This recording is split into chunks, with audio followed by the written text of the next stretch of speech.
Merhaba arkadaşlar, hoş geldiniz. Bugünkü videomuzda yağlı boya ile kahverengi ve kahverengi tonlarını nasıl yapabiliriz? Bunu göstermeye çalışacağım.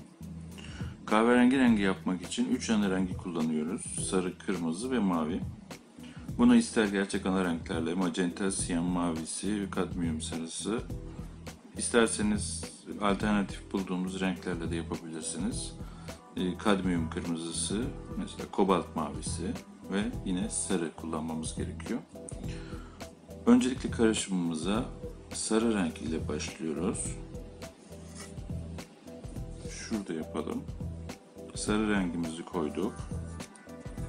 Bu sarının içine daha az ölçekte kırmızı koyuyoruz ve sarı rengimiz turuncuya dönüşüyor.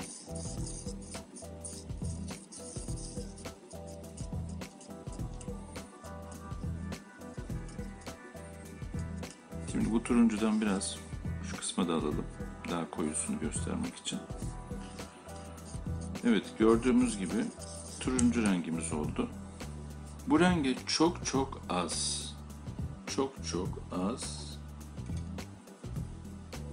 mavi ekliyoruz.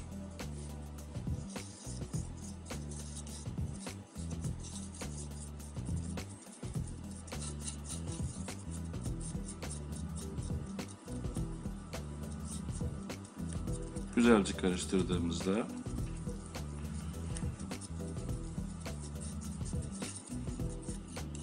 kızıl tonda, yani kızıl kahverengi elde ettik. Kızıl kahve.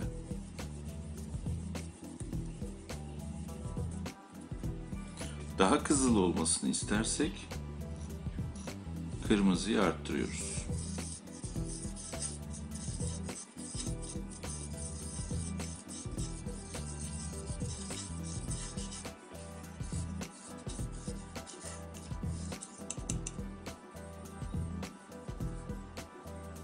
Evet. Şu kısımda da koyu kahverengiyi göstermek istiyorum. Bunun için daha fazla mavi kullanmamız gerekiyor.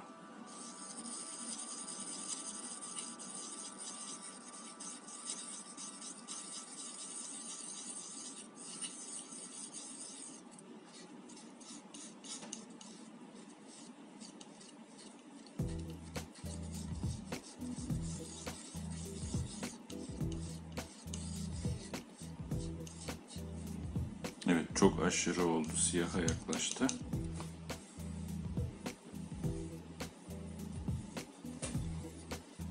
Demek ki mavi çok fazla oldu. Buna biraz kırmızı ve sarıyla rengi kahverengi hale getirebiliriz.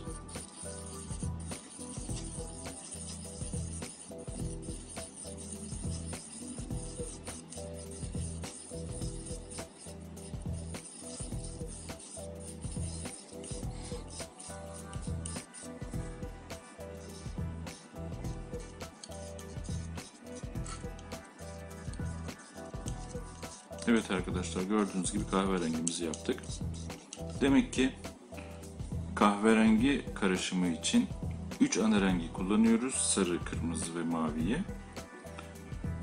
Kızıl kahve için kırmızıyı fazla kullanıyoruz. Koyu kahve için maviyi karışımda daha fazla kullanıyoruz. Açık kahve için de karışımdaki sarıyı arttırıyoruz. Piyasada satılan hazır kahverengi ve tonlarından almadıysanız ana renklerimizi karıştırarak bu şekilde kahverengi ve tonlarını elde edebilirsiniz. Yeni videolarda görüşünceye dek kendinize çok iyi bakın. Hoşça kalın.